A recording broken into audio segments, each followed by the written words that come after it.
сіздермен бірге еңбек адамы жобасы және тізгіндемен Ботагөз Мұратқызы.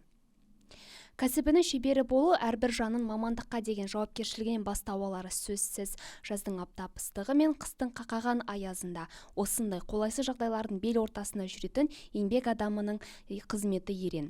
Дәл осындай еңбегімен ел алқауына бөленіп, Семей қаласының көркею жолында аянбай еңбек етіп жүрген азаматтар да аз емес. Солардың бірі жылдың еңбек адамы номинациясының иегері, силикат заводының қызметкері Сейітбеков Елдос. Қош келдіңіз. Қош көрдік. Елдос, енді өзіңізді таныстырып кетсеңіз, біздің сұхбатымыздың басында. Мен өзім негізі қазіргі Абай облысы, Ақсуат ауданы Құмкөл ауылының тумасымын.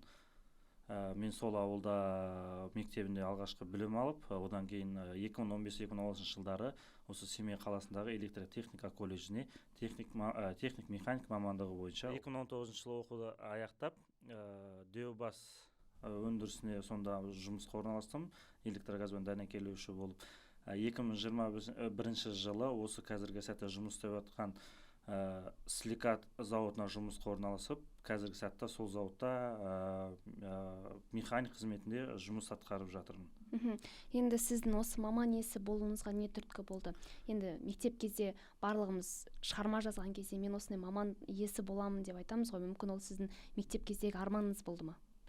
Бұл қызығушылық маған бала кезден бар. Мен осындай бір нәрселерді жасап, бір нәрселерді құрастырып, бір нәрселерді өз ойымнан құрастырып істеуге, сондай заттарға қатты қызығатынмын. Сондықтан да осы мамандықты таңдадым. Осы мамандықты таңдағаныма өкінбеймін. Осы мамандықпен жұмыс істеген өзіме қатты ұнайды. Жақсы, рахмет. Әрбір жұмыстың өзінің қызығы бар, шыжығы бар. Сіздің жұмысыңыздың, сіздің салаңыздың қиындығы неде?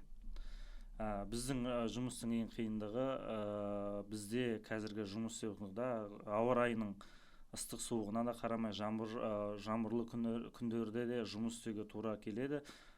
Сонда жұмыс бізде тоқтамау керек. Қандай жағдай болса да, далада жел, боран болса да, біз әрқашанда жұмысымызды тоқтатпау керек. Біздің бір жұмысымыздың ең бір қиыншылық сәттерінің бірі осы. Есте қалған сәттер бар ма? Есте қалған сәттердің бірі, мен алғаш осы еңбек өтілін бастағанда, сонда бірінші сәтте ойлайтын ғой, 1-2 миллиметр ол түк етпейді, ол көрінбей қалады, ол бір жерде ескерілмей қалатын кішкентай 1-2 миллиметр ол не болады? Солай бір зат жасап қойы бердім, әргі автобусы құралады, әбден болады, дайын болған кезде әргі 1-2 миллиметр үлкен бір ақау қалып келеді. Сол сәттен бастап әрбір істеген ісіңе ұқыптылықпен қарауға тырысатын болдым. Бұл қателігім өмірге деген бір үлкен бір сабақ болды маған, ешқашан қателесуге болмайтын. Жақсы, рахмет. Енді жұмысыңыз сіздің немен ерекшеленеді? Осындай бір тұстарын айтып бере аласыз ба?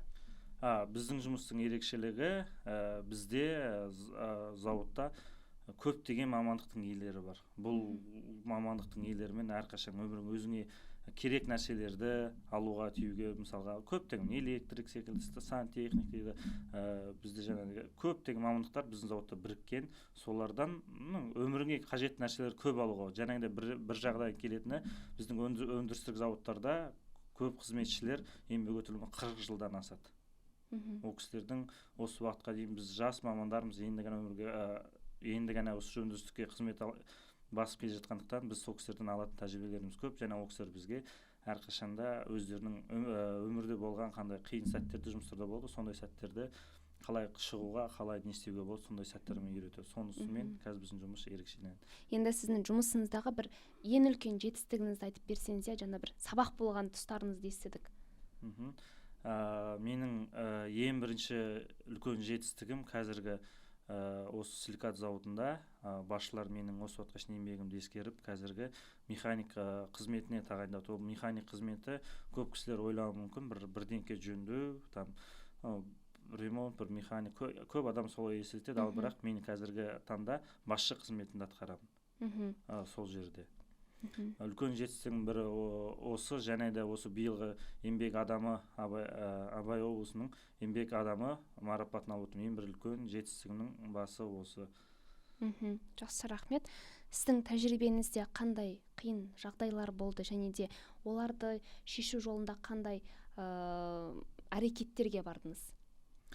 Иә, қиын сәттер болады. Кейбір сәттерде енді осы мамандыққа енді осы қызметке орналасқаннан кейін кейбір нәрселерді жаспыз, білмей жатамыз, шешілмей жатар шаруалар. Ондай сәттерде әрине біздің жұмыста басқа да бұрыннан істеп келе жатқан жұмысшылар бар, солардан ақыл кеңес сұрайсың. Осындай жерде осындай нәрсе болып жатыр, осындай шаруаны қалай шешуге, қиындықты қалай шешуге. Ол кісілер өздерінің тәжірибелері мол ғой, ол кісілер сізге ары қарай дұрыс жолын көрсетеді.